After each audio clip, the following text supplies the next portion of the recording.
camera will move around to one of the very first mission churches in Venezuela. This church that you're about to see was founded in 1724. That's about 50 years before our independence in the United States.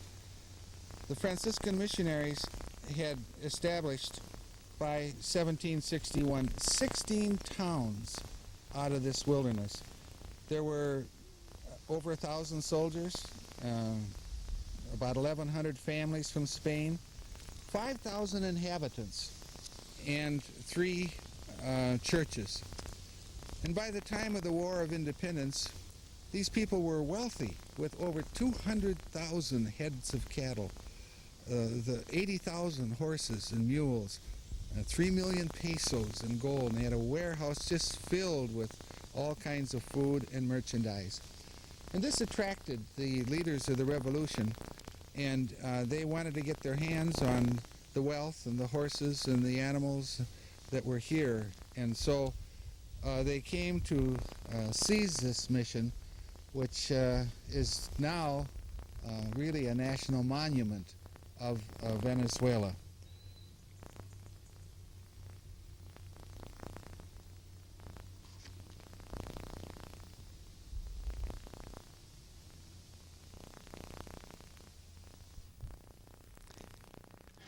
The missionaries of South America from European countries, from the United States, have been an integral part of the history of so many countries in South America. The statue of Francis reminds us again how great a part the Franciscan missionaries played. They came to the delta of the Orinoco River in 1630, and the Franciscan missionaries worked in that area some 90-some years before they finally came up these last 100 or 200 miles up the Orinoco and established this mission in the 1720s in Ciudad Guayana. From that time onwards, as well as before, the Franciscan presence and the missionary presence in Venezuela has continued.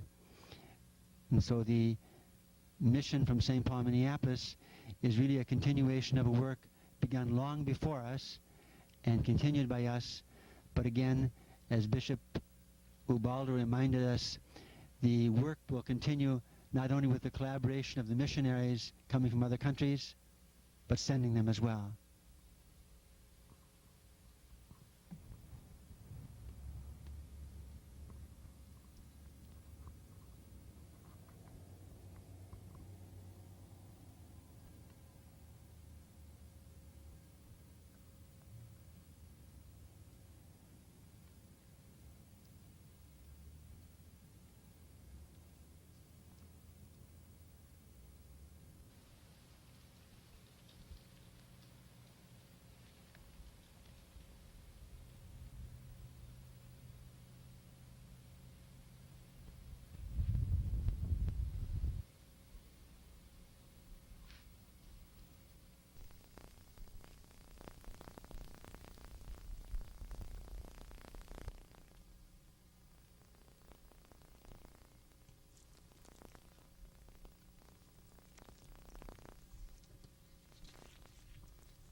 You've probably never been in a church without a roof before, but this is a very ancient and historic building, traditional Spanish architecture of that time.